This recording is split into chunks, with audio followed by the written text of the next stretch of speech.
नमस्कार, news capital express में आपका स्वागत है। मैं हूं आपके साथ दीप्ति। शुरुआत करते हैं खास खबर के साथ। भोपाल के परवलिया सड़क के शाहपुर में एक बार फिर से जमीनी विवाद सामने आया, जिसमें एक किसान का वीडियो वायरल हुआ जो एक प्रशासनिक अधिकारी से नियम पूर्वक अपनी भूमि को नपती की गुहार लगा रहा है। गौरतलब है कि उक्त भूमि पर किसान कई वर्षों से खेती कर रहा है। कुछ वर्ष पूर्व एक प्रशासनिक अधिकारी ने वहां जमीन खरीदकर घर बनाया और कुछ जमीन और उनसे अपनी जमीन पर सीधी करने के लिए खरीदना चाहे। किसान द्वारा नहीं देने पर कुछ समय पश्चात प्रशासनिक अधिकारी के द्वारा आरआई को बुलाकर जमीन भी नपती कराई जाने लगी, जिसमें किसान की लगभग आधा एकड़ से अधिक जमीन चली गई। हाँ, आपका नाम बताइए। मेरा नाम राजू पाल है सर। जी, कहाँ रहते हैं आप? मैं पहले ही शाहपुर में रहता था सर।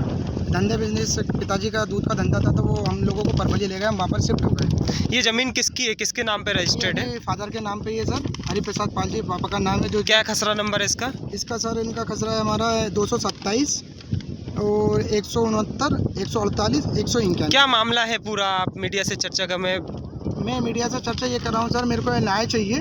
न्याय में सर मैं ये चाहता हूँ कि जो ज़मीन है मेरी, ये मेरी पुश्तैनी है, मेरे दादाजी के टाइम की, परदादाजी के टाइम की है ना। और ये जो बगल में ज़मीन है सर, ये पड़ोसी की कम से कम 5-6 बार बिक चुकी है। उस टाइम पे नपती हुई, जब से अभी तक सर नपती में हमारे इधर कोई जगह किसी की नहीं निकली, जो कि ये तार फेंसिंग गवाह दे रही है। जो उस टाइम पे जिन्होंने भी करवाई होगी तार फेंसिंग, जो इन्होंने स्वयं करवाई, जिसकी ज़मीन है।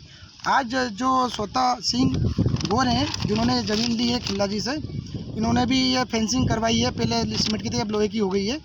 ये खम्भे आप देख रहे होंगे सामने, अब इन्होंने करवाई। तो सर कल आरआई साहब आया था, तो वो चले, तो यहाँ से जो मार्किंग लगाया, तो कम से कम आधी एकड़ के समथिंग मेरे खेत के अंदर उन्होंने जगह निकाल दी और उनकी ज़मीन उन्होंने यहाँ से सीधी कर ली है। जब मैं खड़ा हुआ सर अपनी आवाज़ उठाने के लिए कि साहब आपने मेरे उसमें खुटी कैसे गड़ा दी, आपने गड़ा दी, अच्छी बात है, मगर वो कल तार फेंसिंग करने लगे। और एक डंपर भी लिया आया था, जेसीबी, जिससे पोल गड्ढा नाली खोदते हैं अपन। तो मैं अड़ा रहा, तो सर मेरे ऊपर उन्होंने जेसीबी का बूम कर दिया यूँ। उसकी वीडियो क्लिप भी है मेरे पास। और एक संतोष सिंह या ऐसी कुछ करके नाम है गोर, जो बगल में उनका बंगला, वो वहाँ रहते हैं, वो हमेशा आते रहते, इस बीच में कब्जा ले लूँगा। पावर का मतलब क्या है? वो कहीं पदस्थ हैं क्या? सर ये तो मेरे को भी नहीं मालूम कि हाँ ये है कि उनके यहाँ पुलिस की गाड़ी वगैरह ये सब कुछ खड़ा रहता है। कोई उच्च अधिकारी हैं? हाँ, कुछ अधिकारी वगैरह है, ये तो मेरे को नहीं पता कौन से वक्त के अधिकारी है, मगर वे हमेशा ये धमकी देते रहते। आज से 6 महीने पहले उन्होंने मेरे को, मेरे फादर को एक ऑफ़र किया था कि हमको यहाँ से ज़मीन चाहिए इतनी फीट और उसका आप पैसे बताइए। तो हमने बोला कि साहब मेरे को पूरी बेचना है। फादर ने कि हम पूरी बेचेंगे, नहीं तो बिल्कुल नहीं देंगे। उसके बाद सर उन्होंने ऐसा क्या करा कि जो वो चाहते थे वो ज़मीन उन्होंने मेरी ज़मीन में निकाल दी आज मेरा। तो ये जो ज़मीन निकाली गई है, तो इसके लिए कोई आरआई पटवारी या कोई आया था मौके पर? मौके पे पटवारी नहीं आया सर, आरआई आया था, वो बीच खेत में उधर बैठा रहा। यहाँ मौके पे ज़मीन पे नहीं आया। तो कोई चूना वगैरह डाल के मार्किंग करी उसकी? मार्किंग वो एक मशीन वाले थे, वो उससे चूना डाला गया उसमें? हाँ, तुम नहीं गाड़ रहे थे, चूना नहीं डाला थे, लकड़ी की बल्ली गाड़ रहे थे। वो मैं बोला तो मेरे को बार बार वो जो संजय सिंह गोर है, उन द्वारा बार बार धमकी दी जा रही है मेरे को सर कि 2 दिन का समय, 2 दिन। पटवारी कौन है जो यहाँ उपस्थित हुए थे मौके पर? मौके पे सर शैलेंद्र सिंह करके है, मैडम है, महिला, मगर वो नहीं आई। उनसे मेरी फ़ोन पे बात हुई थी, तो उन्होंने बोला मेरे को इस चीज़ की कोई सूचना नहीं मिली, इसलिए मैं मौके पे नहीं आई हूँ। मेरे कौन आया था, उपस्थित कौन हुआ था? आरआई था सर। आरआई का क्या नाम है? तो मेरे को नहीं मालूम सर, उन्होंने बताया भी नहीं है मेरे को।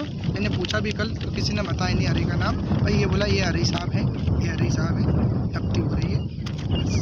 क्या लगता है आपको कि आपको गुमराह किया जा रहा है क्या? सर बिल्कुल गुमराह किया जा रहा है। वो इसलिए लग रहा है। आपने अभी तक किसी को आवेदन दिया? मैंने एक आवेदन सर थाने में दिया, एक तहसीलदार मैडम को भी दिया है मैंने। आप भी इसकी नपती कराना चाहते हैं कि मेरी ज़मीन का? कराना चाहता हूँ मैं। तहसीलदार मैडम को यही दे के आया हूँ कि मैडम उनकी ज़मीन निकली है, वो उन्होंने थुमली गड़ाई है, मुझे वो आपत्ति नहीं है, मगर मेरे को आपत्ति इस चीज़ की कि भाई मैं अपनी ज़मीन की नपती कराऊँ, मैं संतुष्ट हो लूँ। उसके बाद अगर उनकी ज़मीन निकलती मैं देने के लिए बिल्कुल एग्री हूँ, मगर पहले मेरे को तो पता पड़े मेरी ज़मीन कहाँ है। कल से अगर नपती मेरी ज़मीन नियम पूर्वक अगर इसकी नपती होती है, आरआई पटवारी उपस्थित होते हैं और नियम पूर्वक नपती होती है, तो आप ज़मीन देने के लिए भी राजी हैं? बिल्कुल एग्री, मगर उससे पहले मेरे को सर मेरी ज़मीन का खुद का पता पड़े, मेरी ज़मीन कहाँ है। जो 7 एकड़ मेरे कुल कितनी ज़मीन है? मेरे पास सर 7 एकड़ ज़मीन है, उसमें थोड़ी सी कम है, वो नपती में वही पे लिखा है। अभी आप 7 एकड़ पे कर रहे हैं कि कुछ अतिरिक्त भूमि भी आपके पास है? बिल्कुल कम मेरे पास, बल्कि 7 एकड़ में बहुत कम है सर। देखा जाए तो आप नपती भी कराओगे, अभी जो वर्तमान मेरा कब्जा 7 एकड़ से कम में है। मगर हम लोगों यही विवाद के चक्कर में किसी से कुछ नहीं बोल रहा, ठीक है चल रहा, काम चल रहा, क्योंकि हम नहीं चाहते सर कोई विवाद हो। पड़ोसी ने भी आज तक वैसा कि ऐसा कोई विवाद नहीं करा हमसे। ये ज़मीन काफ़ी समय से इन्होंने भी आज तक कोई विवाद नहीं करा, मगर आज जो स्वतः सिंह और है जिन्होंने ज़मीन ली है उन्होंने टिले नफ्ती कराई होगी। ये लोहे के आप पोल देख रहे होंगे साइड में, ये लोहे के पोल उन्हीं के हाथ के